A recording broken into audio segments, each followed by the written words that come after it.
So, by now we know about physical distancing, wearing masks, washing our hands, staying at home when ill, and keeping our spaces disinfected.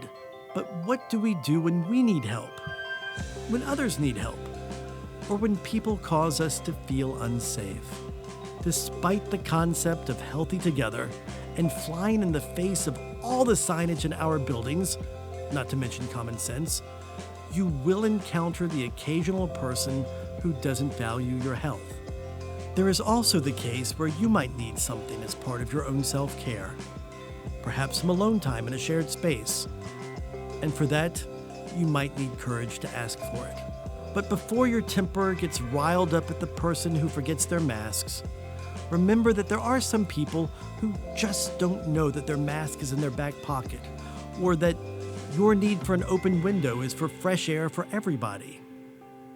Some of these situations would put the university's I Can, I Will Courage Intervention program to great use, and though there's a deeper dive into that program in the link at the end of Module 5, let's examine some of its core principles to help us mediate these tricky situations. The key component is acting on your values when asking for help or intervening in a situation.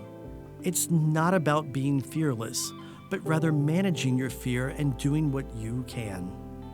When our gut tells us that it's right to lean into a hard situation, and we do, we are being healthy and courageous. Here are 4 basic steps that can guide your intervention.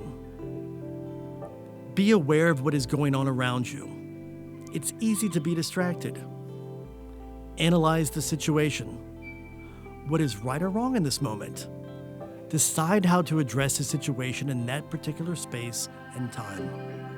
Assume responsibility. Resist the natural tendency to ignore responsibility and assume that someone else will do something. Act. Find what you can do, and then do it. Don't concern yourself with the things you feel you cannot do. Before we look at a few scenarios where we are intervening or asking for help, here are a few things to consider. Appeal to the person using I statements. For instance, I really appreciate it when people wear masks when seated this close to me. Address the behavior and not the person. Explain what you noticed. Give them a chance to be understood before helping them understand you or a particular policy. Explain why it bothers you. For instance, you could point out a policy and say, "Hey, this is William and Mary, and it's their rule." Finally, offer your assistance. If you don't own a mask, the front desk may have one for you.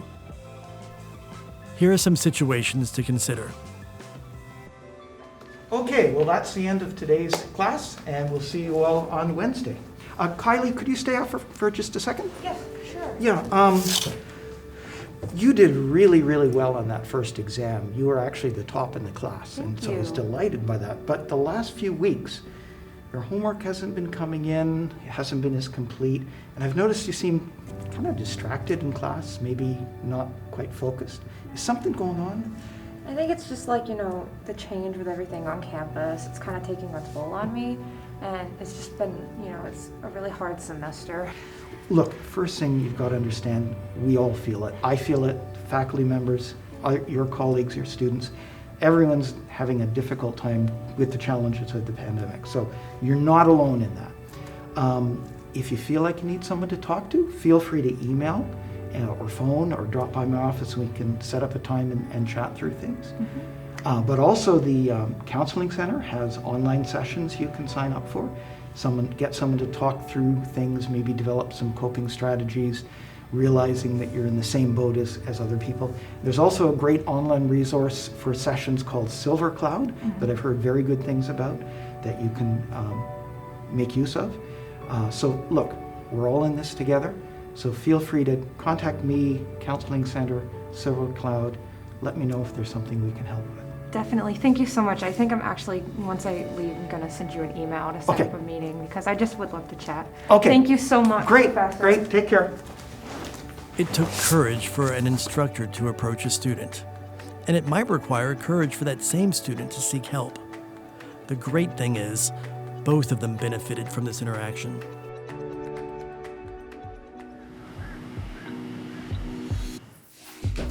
Where are you going? I'm just heading to class. Actually, can I ask you something really quickly? Sure, what's up? So I know we had our roommate agreement and things have been going super well, but I just had a favor to ask. Yeah, what's going on? So could I have the room every Tuesday from 3 to 4? I guess. I don't know. That's when I usually am scrolling through my Twitter feed. I know, but I can't really do it anywhere else, and it'd be a really big help if I could have the room. Okay, I guess it's not hurting me, and I just seem like you really need it, so sure. Okay, awesome. And I'll let you know when the Tuesdays are done so you can have the space back. Okay, yeah, sounds good. So Michaela was able to secure the room for her telecounseling appointment. Did you notice what values she brought up? What else did you catch? Let's take a look now at one of our offices. Night, Nick. Good night, Babs. Nick, can I talk to you about something? Sure. Half an hour. Been really hesitant to say anything, but you're in a common area, you're not wearing a mask. Right, okay. Sorry about that. But this isn't the first time, so I just feel like you're not being a role model, you're not kind of showing and demonstrating what the rest of us should be doing. At the end of the day, these things make me so claustrophobic. I hate wearing them. I get that. I hate him too. But, my uncle's staying with me and I just am really concerned about his health and I really don't want to have to take time off to take care of him. If we all follow social protocols, then the likelihood that you get sick or I get sick gets reduced. Okay. I'll try to find a better mask that doesn't make me feel as uncomfortable and try to do better at wearing it. That would be great. That would make me feel a lot more comfortable coming into the office every day. Thanks, Nick. Good night. Have a good night. We just saw Babs find the courage to speak to her supervisor about her concerns for herself and others. It definitely took courage to intervene in this type of situation. Excuse me, are you going inside the Wren building? Yeah, I thought I would. No one's allowed without a mask. Well, all right, but I still pay my taxes and I'm an alum, so where's the problem? It's just a new rule. No one without a mask is allowed inside any of our buildings right now. Well, that's just unbelievable. Unbelievable. Well, trust me, they wouldn't even let President Rowan without a mask, so it's not like it's just you, it's all of us. All right, well, it is what it is. You're doing your job. Thank you. So, did everybody get what they wanted in this situation? And is that ever the case? And it goes without mentioning, but let's mention it anyway. What violates our Healthy Together philosophy is the small handful of students, employees, tourists and vendors, contractors, and guests who put our health at risk.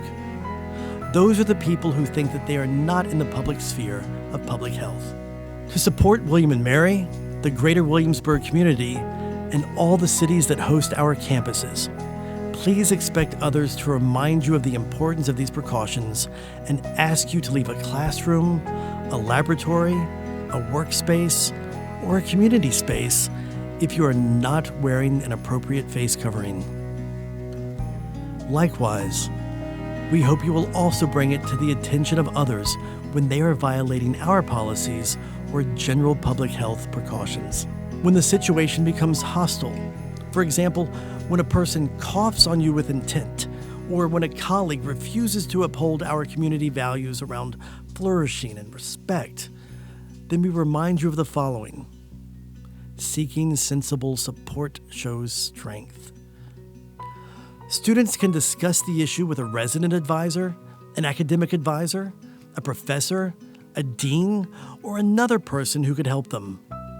They could also file a care report from the Dean of Students' office webpage. Employees could discuss their concerns with a colleague, their supervisor, their supervisor's supervisor, and eventually human resources.